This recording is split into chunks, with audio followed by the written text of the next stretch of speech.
शेतकरी मित्रांनो, आता खरीप हंगामाचे दिवस जवळ आलेले आहेत. शेतकऱ्याला आता खतं बी बियाणं ह्या गोष्टी खरेदी करायच्यात आणि त्यासाठी पीक कर्जाची सक्त गरज आहे. मात्र बँका सध्या काही पीक कर्ज द्यायला तयार नाहीत आणि शेतकरी काय भरायला तयार नाही.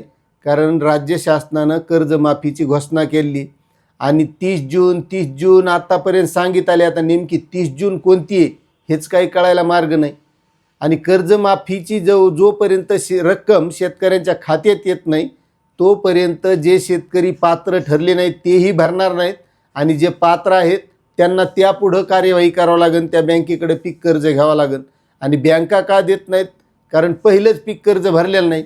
आणि त्याच्यात आता महसूल मंत्र्यांनी अमरावतीला खरीप हंगामाची आढावा बैठक घेतली आणि त्या आढावा बैठकीमध्ये त्यांनी खताचा असेल बी बियाणाचं असेल या गोष्टीवर चर्चा केली. आता खताची काय परिस्थिती आहे हे सगळ्यालाच माहिती आहे. आता तुमच्याकडे काय परिस्थिती आहे तेवढं तुम्ही कमेंट करून सांगा. तुम्हाला युरिया मिळायला का, DAP मिळाले का, ह्या गोष्टी लक्षात शेतकऱ्याच्या सगळ्या येतात. मात्र महसूल मंत्री तिकडे जोरात म्हणालेत की या ज्या काही बँका आहेत, मग त्या प्रायव्हेट असो, सहकारी असतो किंवा नॅशनलाइज असतो, ज्या बँका शेतकऱ्यांना पीक कर्ज देत नाहीत त्या बँकावर कार्यवाही करा असे आदेश त्यांनी आता जिल्हाधिकाऱ्यांना दिलेत. मात्र ह्या कारवाया खरंच होत्यात का हा सुद्धा प्रश्न आहे. कारण राज्य सरकारनं कर्जमाफीची घोषणा केल्यामुळं त्या बँकासुद्धा वाट पाहिल्यात की आता जोपर्यंत राज्य सरकार जे काही माफीची घोषणा केली ती रक्कम शेतकऱ्यांच्या खात्यात देत नाही तोपर्यंत या बँका पीक कर्ज देणार नाहीत. आणि जवरक बँका पीक कर्ज देणार नाहीत तवरक शेतकऱ्यांना हे खतं बी बियाणं खरेदी करायला काही पैसे मिळणार नाहीत आणि पुन्हा शेतकरी मग या खाजगी सावकाराकडे जाणार आणि पुन्हा खाजगी सावकाराकडे गेल्यामुळं शेतकऱ्यांचं हे कर्ज वाढत जाणार. आणि पुढं आता यावर्षी हवामानाचा अंदाज सांगायला पाऊस कमी आहे, मग पुढं उत्पन्न कमी झालं म्हणजे हे बँकेचे पैसे फेडायचे, त्या खाजगी सावकाराचे फेडायचे, म्हणजे पुन्हा शेतकऱ्यावर ह्या आत्महत्याची वेळ येणार. ह्या अशाच गोष्टी घडत राहिल्यात.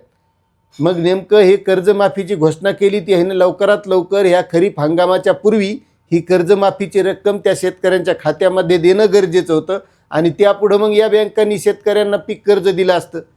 मात्र महसूल मंत्री असं दाखवत आहेत की आम्ही खूप शेतकऱ्यांसाठी काम करत आहोत, आम्ही जर त्या बँकांनी पीक कर्ज दिलं नाही तर त्यांच्यावर कार्यवाही करण्याचे आदेश देत आहोत.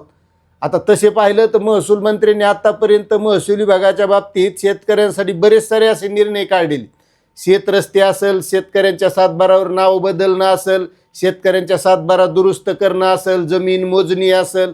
पण हे खरंच तालुका पातळीवर, गाव पातळीवर या निर्णयाची अंमलबजावणी होती का? निर्णय आल्यावर बरं वाटतं की महसूल मंत्र्यांनी खूप चांगला निर्णय घेतला.